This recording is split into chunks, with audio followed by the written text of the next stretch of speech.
tomorrow, a lot of you are watching and or listening to this from the state of Georgia. Atlanta, at least when I looked at the numbers most recently, is actually the biggest audience of readers that we have for all of Outkick. Atlanta, Houston, I think we're our top two, if I'm not mistaken. So anyway, city of Atlanta, obviously a big part of the state of Georgia. There's a primary tomorrow.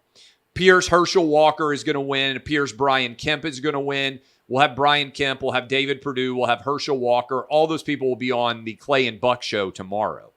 But what is indisputably true is that the overall number of people voting in the state of Georgia has skyrocketed since the 2018 midterms. And this is important. And when I say skyrocketed, according to the Secretary of State in Georgia's office, over 800,000 people have voted already before we even get to tomorrow's official primary day, compared to under 400,000 who voted in 2018.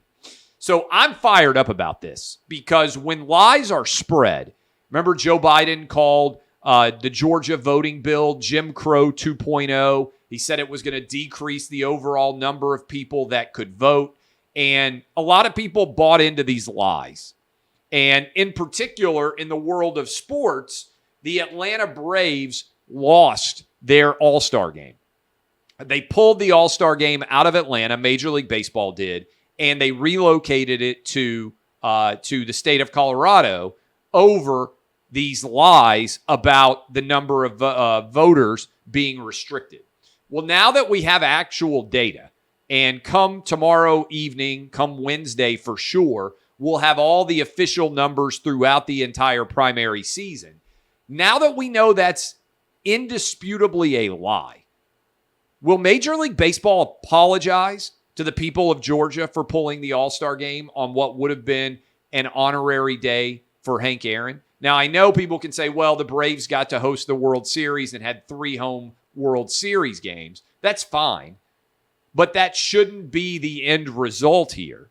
They should have been able to host the World Series and also host the All-Star game. So, for everybody out there that made this happen, all the people who spread the lies about Jim Crow 2.0, remember, Joe Biden tried to argue that it was actually Jim Eagle, even worse than Jim Crow, which made no sense, as many things that Joe Biden is arguing make no sense.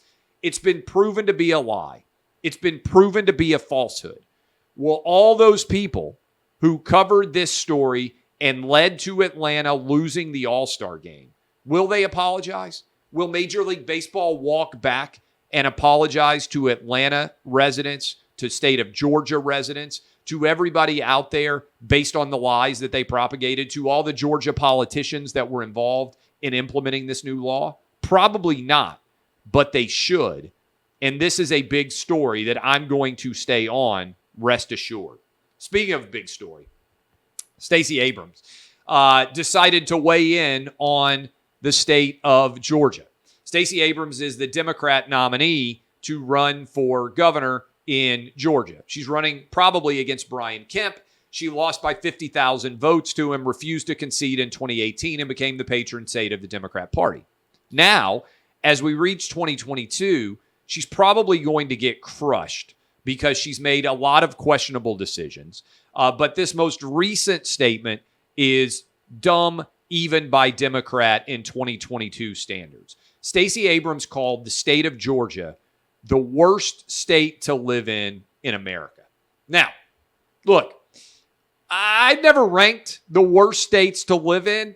I am highly confident that Georgia is nowhere near the worst state in America to live in. I haven't been to every state, but I've been to a lot of them, and Georgia is nowhere near the worst state to live in. If it were, people wouldn't be moving in there like crazy. I think Stacey Abrams is done. And we're a little bit under 6 months from the official midterm date in November of 2022. And I'm curious, how many votes will Stacey Abrams have to lose by in order to be willing to concede? Because I think she's going to get crushed in 2022 way worse than she got crushed in 2018. And she should, based on everything she's arguing for, based on helping to get the All-Star game getting pulled out of Atlanta, based on making all the little kids wear masks while she wasn't wearing a mask, despite as an obese adult being by far the most dangerous person in all those photos, and now for saying that the state that she wants to be governor of is the worst in the country. Yeah, that is an embarrassment. Stacey Abrams deserves a big victory to go against her because I want her to have to concede.